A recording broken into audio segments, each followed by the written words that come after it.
Chavez, the state of Chavez's health is a state secret, and this is something that I think that has been criticized a lot, both within Venezuela and abroad. It ceased really to be an issue in the campaign once Chavez announced that he was cured and went on to hold rallies, albeit at a much diminished level. I mean, hugely different pace than what he had had in previous elections.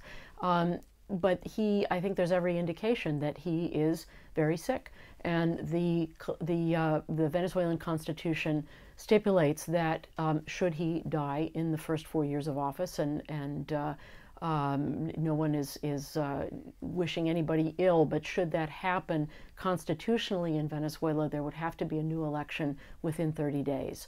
And I think that's also a message that might serve to keep the opposition united, looking ahead to the prospect that at some point in the next 4 years, not before the end of the 6-year term that Chavez would normally have, there would be a new election. I think there will be significant competition within the opposition as well as within the Chavista camp as to who gets the next run.